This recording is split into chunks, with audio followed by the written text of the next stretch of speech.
लैमार्कवाद के अनुसार जैव विकास जिन कारणों से होता है वह हैं वातावरण का प्रभाव, अंगों का उपयोग अनुपयोग, उपार्जित लक्षणों की वंशागति।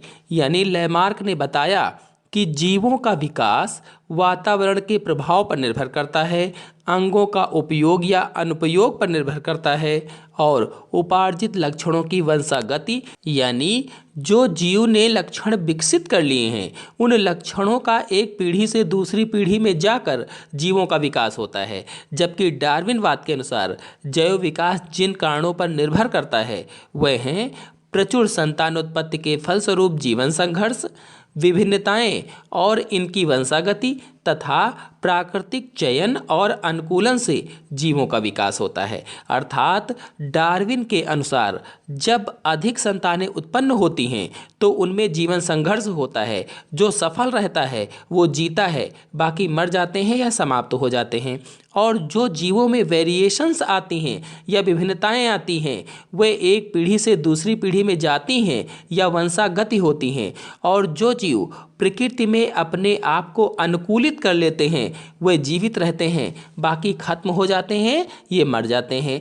ये तो हुआ पहला अंतर। आते हैं अगले अंतर पर। अगले अंतर में लैमार्कवाद के अनुसार जिराफ का विकास कैसे हुआ आपको बता देते हैं। लैमार्क के अनुसार जिराफ के पूर्वज छोटी गर्दन वाले थे।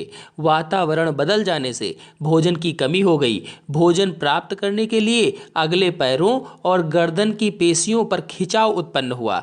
जैसा कि आप चित्र में देख रहे हैं, लैमार्क ने बताया था कि जिराफ के पूर्वज छोटी गर्दन वाले व छोटे कद के थे। ऊंचे ऊंचे वृक्षों की पत्तियों तक पहुंचने के लिए वे अपनी गर्दन को ऊपर खींचते थे तथा अगली टांगों को उचका उचका कर वे पत्तियों तक पहुंचने की कोशिश करते थे। जबकि डार्विन के अनुसार जिराफ के पूर्वज विभिन्न ऊंचाइयों वाले थे और इनकी गर्दन की लंबाई में भी भिन्नता थी। जैसा कि आप चित्र में देख रहे हैं, डार्विन ने बताया कि जिराफ के पूर्वज पहले से ही अलग अलग ऊंचाई वाले थे और उनकी गर्दन भी अलग अलग लंबाई में थी। यानी किसी जिराफ की लंबी थी तो किसी की कम लंबी थी। मतलब जिराफ के पूर्वज विभिन्न लंबाई की गर्दन वाले थे और यह विभिन्नता आनुवांशिक थी। फिर लैमार्क ने बताया कि भोजन प्राप्त करने के लिए गर्दन तथा अगली टांगों पर लगातार खिंचाव के कारण पीढ़ी दर पीढ़ी इनकी लंबाई बढ़ती गई। जैसा कि आप चित्र में देख रहे हैं, लैमार्क ने बताया कि लंबे वृक्षों से भोजन प्राप्त करने के लिए लगातार खिंचाव के कारण अगली पीढ़ी की संतानें कुछ लंबी गर्दन वाली बन गईं। मतलब लैमार्क का कहना था कि जब ये लंबे लंबे वृक्षों की पत्तियों को खाते थे, भोजन प्राप्त करते थे या भोजन प्राप्त करने के लिए टांगों को उचकाते थे और गर्दन का खिंचाव करते थे, तो इसी वजह से इनकी संतानों में भी धीरे धीरे लंबी टांगों और लंबी गर्दन वाली संतानें उत्पन्न होने लगीं। जबकि डार्विन के अनुसार जीवन संघर्ष के फलस्वरूप छोटी गर्दन वाले जिराफ नष्ट हो गए तथा लंबी गर्दन वाले जिराफ वातावरण के अनुकूल होने के कारण जीवित रह गए। जैसा कि आप चित्र में देख रहे हैं, डार्विन ने बताया कि भोजन के लिए प्रतियोगिता और जीवन संघर्ष के कारण लंबी गर्दन वाले जिराफ प्राकृतिक चयन के कारण जीवित रहे तथा छोटी गर्दन वाले जिराफ समाप्त होते चले गए। अर्थात डार्विन ने बताया कि जो जिराफ लंबी गर्दन वाले थे वह तो पत्तियों तक पहुंच सके और उन्हें खाकर जीवित रहे, यानी भोजन तक पहुंच सके और उन्हें खाकर जीवित रहे, जबकि जो छोटी गर्दन वाले थे वे पहुंच नहीं पाए और मर गए।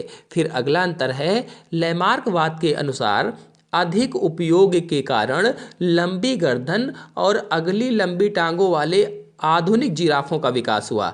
जैसा कि आप चित्र में देख रहे हैं, लैमार्क ने बताया जिराफ में अगली टांगों तथा गर्दन के अत्यधिक उपयोग से या यूज से इन अंगों की लंबाई पीढ़ी दर पीढ़ी बढ़ती गई और जिसके कारण लंबी टांगों और लंबी गर्दन वाले आधुनिक जिराफ का विकास हुआ। अर्थात लैमार्क ने बताया कि जिराफ अगली टांगों और गर्दन का बहुत प्रयोग करते थे, इसलिए अगली टांगों और गर्दन की लंबाई पीढ़ी दर पीढ़ी संतानों में बढ़ती गई और आज के युग में इसीलिए लंबी टांगों और लंबी गर्दन वाले जिराफ पाए जाते हैं या विकास हुआ।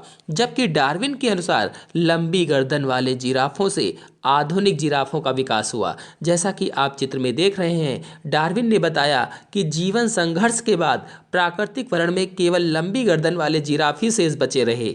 इनकी संख्या वृद्धि होती रही और आधुनिक जिराफ का विकास हुआ। यानी डार्विन ने बताया कि लंबी गर्दन वाले जिराफों से ही लंबी गर्दन वाले जिराफ पैदा होते हैं। तो कुल मिलाकर के लैमार्कवाद और डार्विनवाद में अंतर को देखा जाए तो लैमार्कवाद के अनुसार वर्तमान जिराफ के पूर्वज में गर्दन व अग्रपाद छोटे थे, क्योंकि इन्हें भूमि पर घास फूस सुगमता से मिल जाती थी।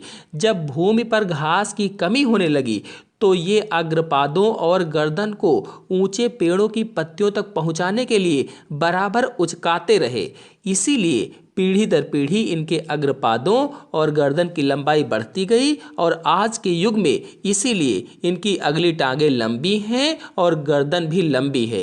ये बताया लैमार्क ने, यानी लैमार्कवाद के अंतर्गत ये है। जबकि डार्विनवाद ने क्या बताया, या डार्विन ने क्या बताया, डार्विनवाद के अनुसार जब घास फूस की कमी हुई तो जीवन संघर्ष में प्राकृतिक चयन के कारण जिराफों में वही सदस्य जीवित रह पाए जिनकी गर्दन व अगली टांगें अन्य सदस्यों से लंबी थी। यही सदस्य अधिकाधिक संतानोत्पत्ति कर पाए। अतः अगली पीढ़ियों में अधिकाधिक सदस्य अपेक्षाकृत लंबे अग्रपादों और लंबी गर्दन वाले होने लगे। पीढ़ी दर पीढ़ी इसी प्रकार प्राकृतिक चयन के फलस्वरूप अंत में लंबी गर्दन व लंबे अग्रपादों वाले जिराफ की जाति उत्पन्न हुई, या लंबी गर्दन